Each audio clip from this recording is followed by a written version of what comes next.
So us humans have created many relationships with many species, but the most famous one is probably the relationship that we've developed with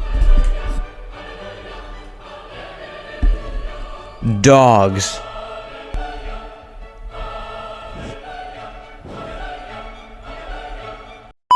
Now we've developed other relationships like this. For example, cats, who were originally used for pest control on farms. Or think about horses and camels, which were used for travel, of course, and they still are in many regions.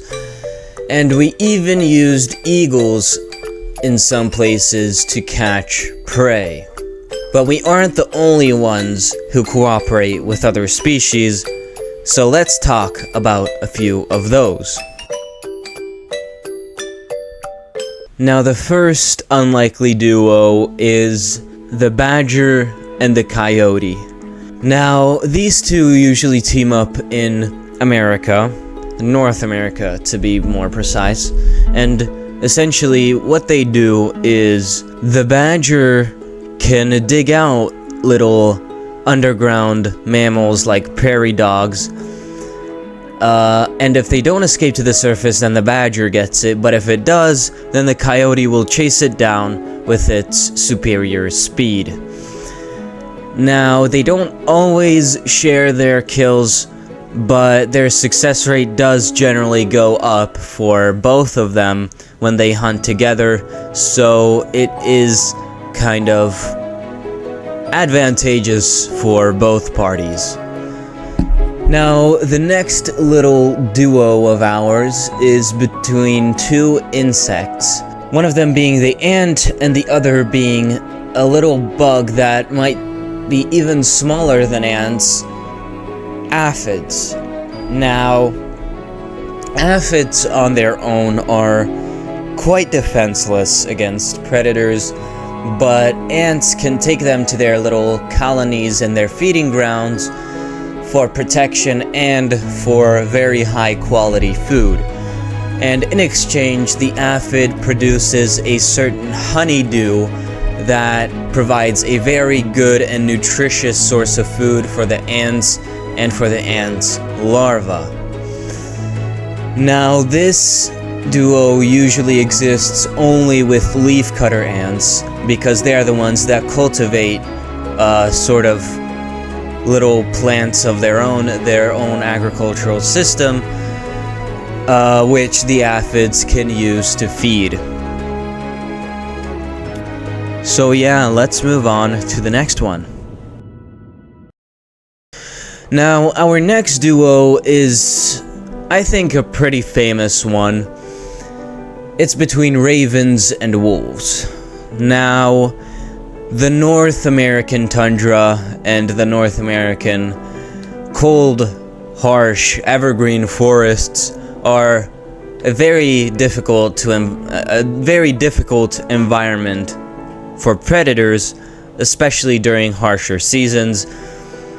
It is very difficult to traverse their environments and to find prey, but the ravens can help the wolves with this problem because ravens look for prey or carcasses, and once they have found something, they will alert the wolves, and the wolves will either chase down the prey or open up the carcass if it hasn't been opened up already, which is good for the ravens as well because on their own they usually can't really open up these big carcasses. But this raven-wolf relationship goes much, much deeper because ravens sort of exist as part of the pack. They develop special relationships with certain members of the pack, and they even play with some of the pups. Now, I think this is a really interesting relationship, and I've talked about it already in the raven video, or the corvid video, I should say, that I've made. It was the second video I made on this channel, so it's not super high quality. This isn't a super high quality video either, but it's better than those past videos. But if you still want to check it out, then check it out, and if you want to be alerted to new content because you are enjoying this video, then consider subscribing. I really appreciate it. But anyways, let's move on to our last duo. Now, our last relationship is a pretty cute little relationship in my opinion. And it's between crocodiles and plover birds. Now, when we think of crocodiles, and not just crocodiles, most reptiles, we think of sort of cold, emotionless creatures. We don't really see them in the same light that we see mammals or even birds, because we see a sort of personality in them, whereas in reptiles, we don't really see that. But I think this demonstrates a side of crocodiles that we don't really see in nature documentaries and in most media.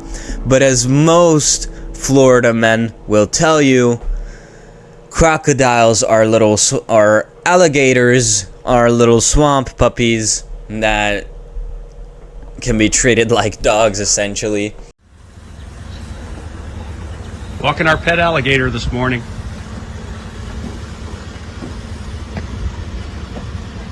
I'm tired, I think I'll take a break.